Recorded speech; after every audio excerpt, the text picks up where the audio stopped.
السلام علیکم ورحمۃ اللہ وبرکاتہ۔ بسم اللہ الرحمن الرحیم۔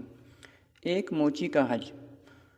حضرت عبداللہ بن مبارک رحمۃ اللہ علیہ ایک مرتبہ فراغت حج کے بعد بیت اللہ شریف میں سو گئے اور خواب میں دیکھا کہ دو فرشتے باہم باتیں کر رہے ہیں، اور ایک نے دوسرے سے سوال کیا کہ اس سال کتنے لوگ حج میں شریک ہوئے اور کتنے افراد کا حج قبول ہوا۔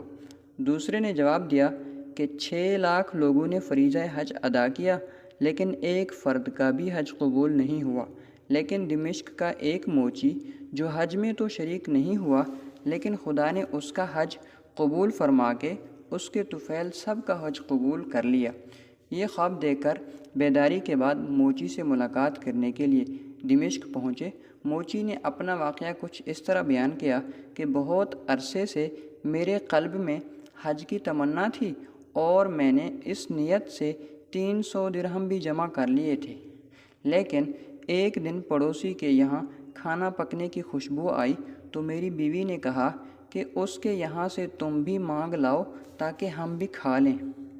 چنانچہ میں نے اس سے جا کر کہا کہ آج آپ نے جو کچھ پکایا ہے ہمیں بھی عنایت کریں، لیکن اس نے کہا کہ وہ کھانا آپ کے کھانے کا نہیں ہے، کیونکہ 7 روز سے میں اور میرے اہل و عیال فاقہ کشی میں مبتلا تھے، تو میں نے مردہ گدھے کا گوشت پکا لیا ہے۔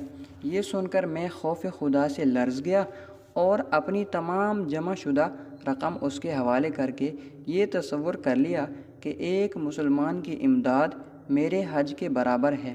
حضرت عبداللہ نے یہ واقعہ سن کر فرمایا کہ فرشتوں نے خواب میں واقعی سچی بات کہی تھی، اور خدا تعالی حقیقتاً قضاء و قدر کا مالک ہے۔